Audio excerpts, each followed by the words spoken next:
Hello student, this is Gaurav Singh. I am going to start the next chapter, that is Secularism and Indian Constitution. In this chapter we will study about the secularism and the constitution. Okay, so in this chapter there is basically three main topics, that is understanding secularism, then fundamental rights, fundamental duties. Okay, so we will study in this chapter. I hope in the last chapter we have already, in the last lecture we have already covered the first chapter, the Indian Constitution. In that, most of the introduction of the Constitution was already done. Okay, so now in this chapter we will study about the secularism. Okay, so first of all, what is secularism? Most of the time in my mind the question rise why it is important and why India is a secular country. As we know, India is having no special or state religion, means there is no foundation over any religion. We all are free to follow any religion. Okay, so that is about the secularism. If you want to know about its definition, so you can go with this definition, that is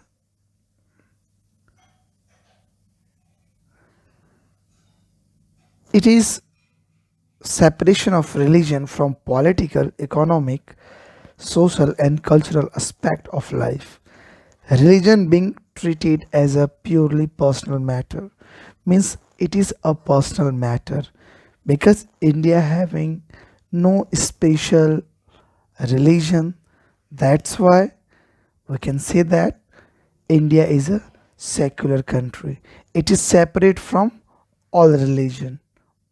Okay, so India is no any special, and India don't have any special religion. Understood?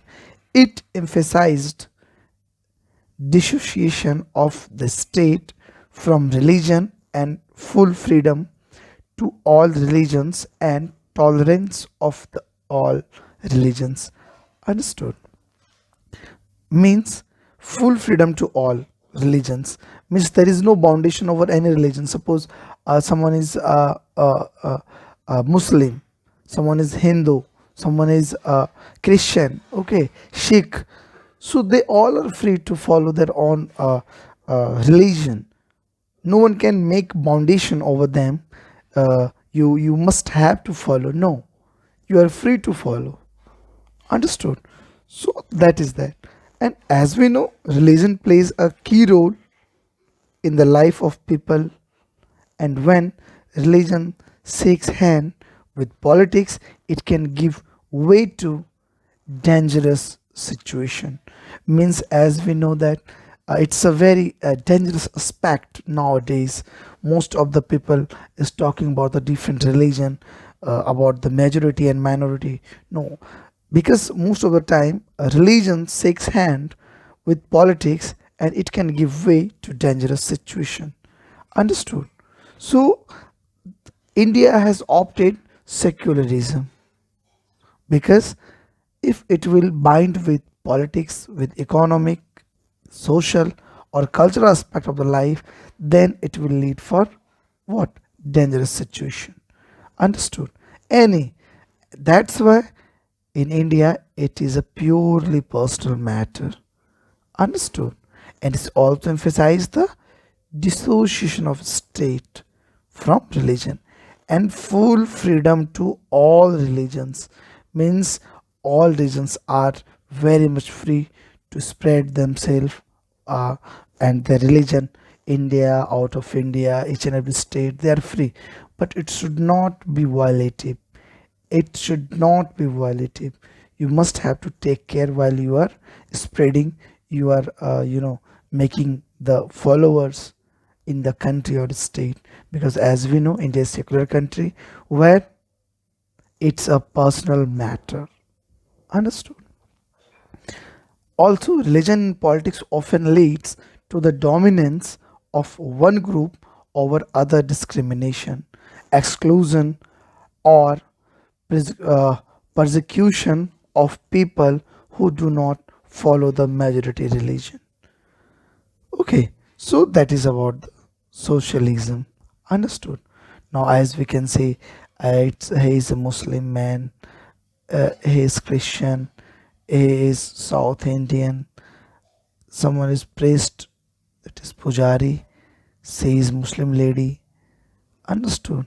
Means diversified ways and diverse people. He is sick person. Okay, so different people with different religion are residing in the country, that is India. Okay, and still it is mentioned there in our preamble, we the people of India. It is not separately mentioned about any special or a particular religion. No, it is equal to all. Understood. So that is about the secularism. Now we will talk about what is Indian secularism. As we know, in 1976, the term in 1976, the term what? Secular was added to the preamble by 42nd Amendment. Okay, 42nd Constitutional Amendment. Understood. And this inclusion of this term gave a concrete shape to the vision of religious tolerance of our leaders like Mahatma Gandhi and B.R. Ambedkar. Understood? So, a secular India means that there is no state religion. The country neither supports nor denies any religion its rightful place. Individuals are free to follow their religious beliefs and practices as they deem fit. Understood? So that is there. So this is about the Indian secular system. As I have already mentioned there in the slide, constitution only a secular state can realize its objective to ensure what? That one religious community does not dominate what another. Understood? That some members do not dominate other members. The same religious community means if you are dominating, you cannot make them forceful. You must have to follow our religion. No, you are free. Let them free. Okay, because India is not allowing any individual or state religion. India is free from all religion. Okay, there is no state religion in India. That's why India is a secular country. The state does not enforce any particular religion. That I have already mentioned here, because India have no any particular what religion. In India, government spaces like law court, police station, government schools, and offices are not supposed to display or promote any one religion. Means you cannot promote any religion in the public place. Okay, so we cannot promote that. As we know, India is a secular country. Most of the time I'm repeating secular. Why? Because there is no state religion. It's an individual's choice, it's a personal choice whether you have to follow any religion or not. It's your choice. History also provides us with many examples of discrimination, exclusions, and persecution on the grounds of religion. You may have read about the Jews persecuted what? Hitler's Germany, and how several millions were killed. Means if someone is making you force to follow religion, that means there is war. Means we are going to kill someone if they are not able to follow or they are not willing to follow. Okay, it's the personal choice. However, the Jewish state of Israel treats its own Muslims and Christian minorities quite badly. Means they are dominating there in the Israel, but still they are getting what? Bad behavior by the administration or the government or the people or dominating a majority. Understood? In Saudi Arabia, non-Muslims are not allowed to build temple, church, etc. And nor can they gather in a public place for prayer. Unlike India there is allowed. People can go for pray, for Quran, for Nawaz. Okay, they can pay. They can read the Nawaz. Why? Because there is no individual foundation. So you cannot, yeah, you can pray, but it should not be violative. We are not promoting, India is not promoting any religion, but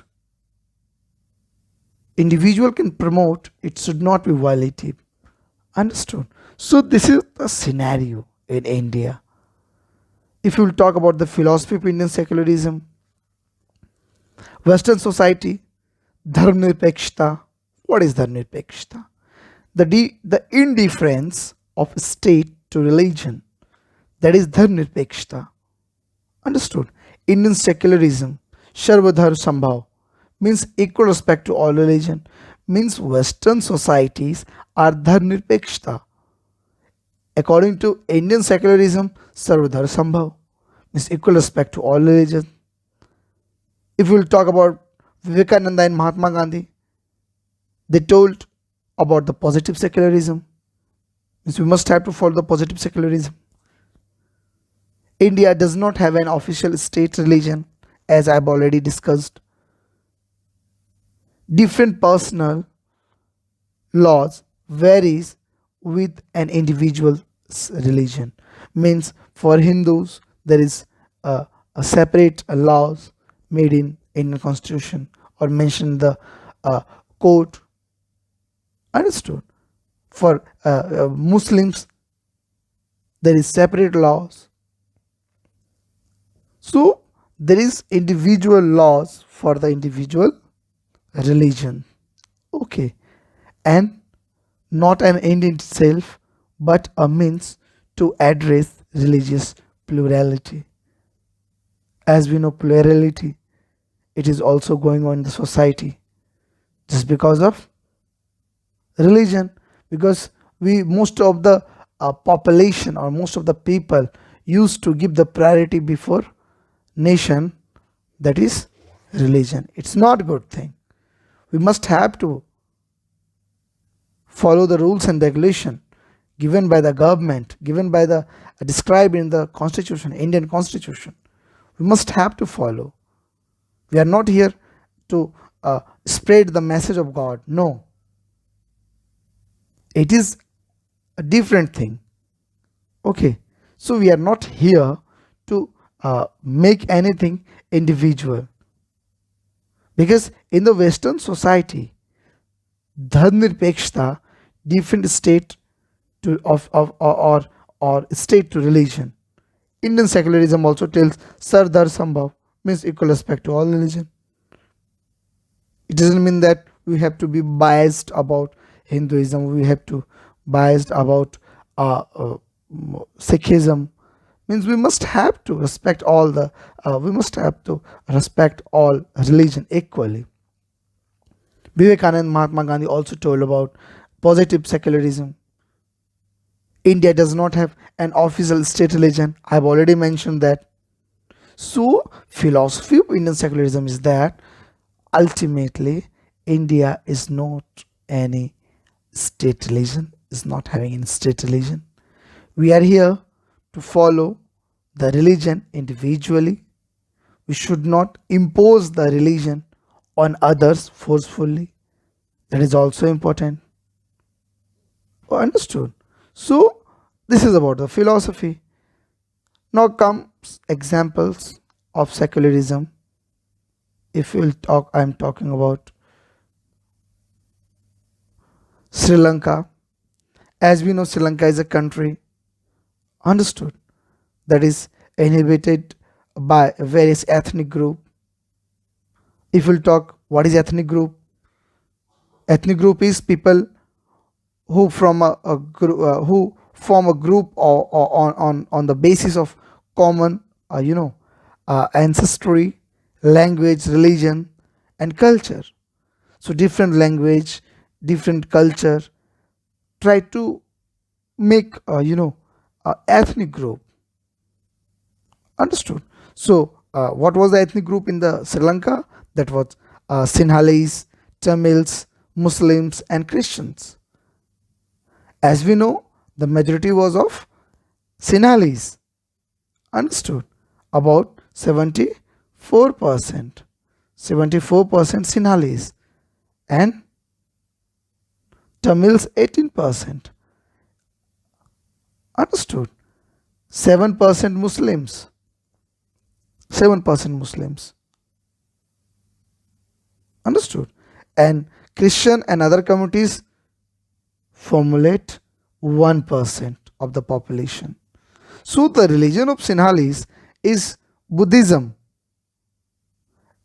and Tamil is Hinduism, and Muslims and Christians are Islam or Christianity respectively. As we know, of all the four ethnic groups, Sinhalese and Tamils have ancient roots in the country. So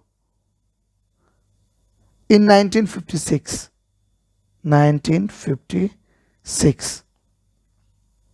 understood, in 1956, in order to please the majority of Sinhalese, the Sri Lankan government passed an act declaring only Sinhala as the official language of Sri Lanka. A few years later, Buddhism was adopted as the state religion. Okay, these actions of the Sri Lanka government alienated the Tamils. Okay, as neither the religions nor languages were given importance in the Sri Lankan constitution. Means only Sinhalese were the important factors who was able to put their language and their religion into the in the Sri Lankan constitution. Sorry. Okay, so Tamil felt that they were discriminated against the securing government job, education, and political rights. Tamils were never forget and never forgive the majority community for depriving them of rights which had been apparently secured to them. So what happened? The alienation of the Tamils led to the civil war in the country. Okay, that is Sri Lanka. And civil war started, which lasted by nearly 25 years. Means up to 25 years. Okay, this country, Sri Lanka, there were civil war.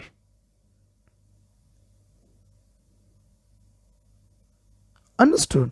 So civil war was there. And if you'll ask me, what is civil war? Civil war means a war within the country amongst its citizens. Okay, suppose someone is in India and someone is from a different region of India and they started fighting. Understood? And there is war. That war is called civil war. And as we know about the state religion, accepted as the official religion of a country. So what was the state religion of Sri Lanka at that time? It was Buddhism. But eventually the constitution was amended, accepting the both Sinhalas and Tamils as the official language of Sri Lanka. Today the Sri Lankan government is working to restore the rights of the minorities. Understood? So this was the situation at that time, and that was the example I put about the Sri Lanka to make that speciality about the what, about the India, what India has adopted, you know, uh, secularism. Why India is a secular country? Why secularism is important in India?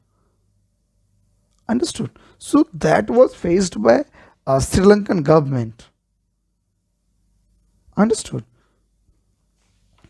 Now, in India, as we know, Indo-Aryan, Dravidian, Mongoloids, and other minority groups share of Indian population. 72% of the population in India is Indo-Aryans, 25% is Dravidian, and Mongoloids and other minority groups are 3%. Means that's the combination of India and its population. Okay, and despite being India is following the secularism in India or Indian government. Understood? Also, one of the topmost thing that is Indian secularism about the linguistic composition. Okay, so Hindi 41.0%, that is 41% Hindi speaking people is there. Bengali 8.1%, Telugu 7.2%. Understand? Marathi, that is 7%, Tamil 5.9%, Urdu 5%, Gujarati 4.5%, Kannada, that is 3.7%, Malayalam 3.2%, and other 14.4%. This is the linguistic combination or composition of India. Okay, and the religions are also one of the different thing. I'm having few questions for you. Imagine yourself as a Hindu or Muslim living in part of the United States of America where Christian fundamentalism is very powerful. Suppose that despite being US citizen, no one is willing to rent their house to you. How would this make you feel? Would it not make you feel resentful? What if you decided to complain against this discrimination and were told to go back to India? Would this not make you feel angry? Your anger could take two forms. Means all these are putting a question mark over us. Means there must be some rights for us. We must have to know about our rights. What is the rights which makes us different than others? That is also important. Understand? And also in Indian secularism, some of the features which is mentioned there. In India,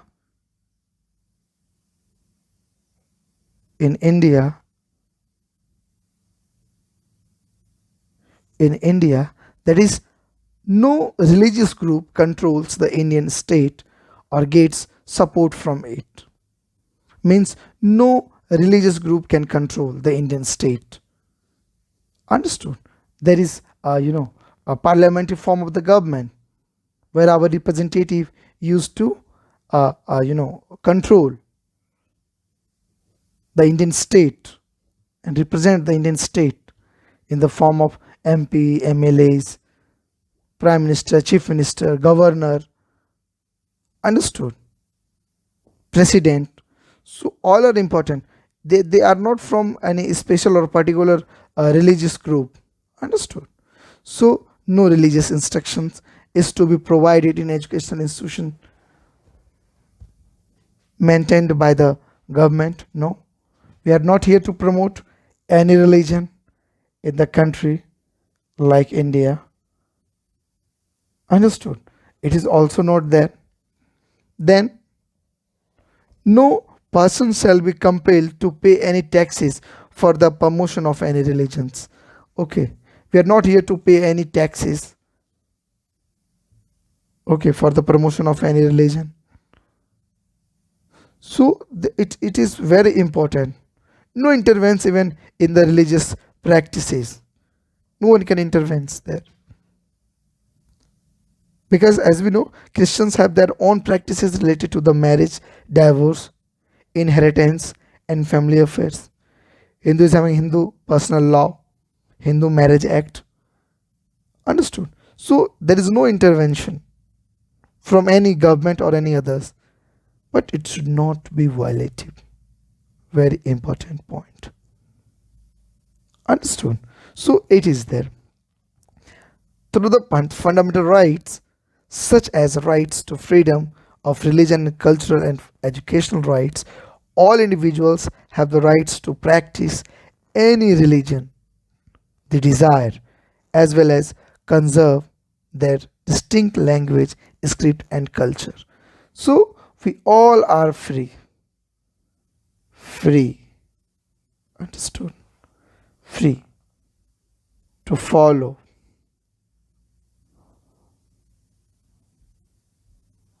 our religion. Understood? So it is very important. And also, one more thing I will add here.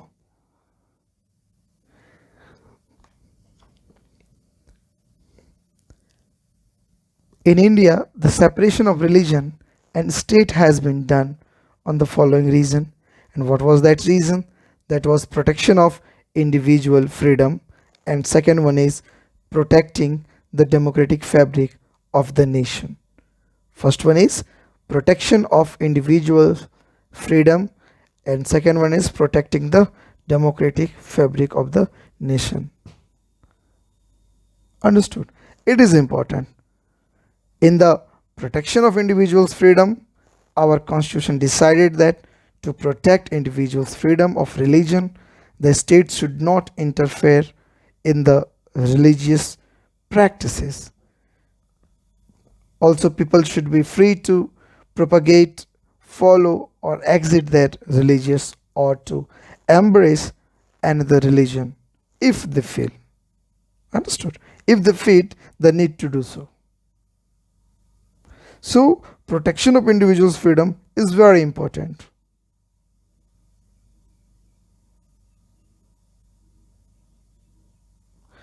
And separation of the religion and state has been done because of this reason, to protect the individual's freedom and to protect the democratic fabric of the nation. Because we know very well that a democratic nation works on the principle of equality, and keeping this in mind, all religions should be treated equally. It is already there in the Indian preamble. No single religion should be given importance or enforced upon people, nor shall be religious majority. Understood? So majority be allowed to dominate the religious minorities. No, it is not allowed. When a nation fails to do this, the democratic fabric is destroyed and it faces volatile situation like Sri Lanka faced in the past. Means Sri Lanka already passed the same situation. I've already explained about its story related to the Sinhalese and Tamils. Understood? So please, after watching this lecture, try to read the book, okay, and try to understand, try to correlate with this topic, okay, which I have already covered in this chapter or in this video lecture. And two more tutorials are left of this chapter. Second one is fundamental rights, and third one is fundamental duties. Okay, so we will try to cover three chapters, okay, three topics with the help of the uh, tutorials. Understood? So thank you very much. Have a nice day. I hope you all have enjoyed, and please don't forget to like and subscribe the channel, and please be safe and study well. Thank you. Thank you very much.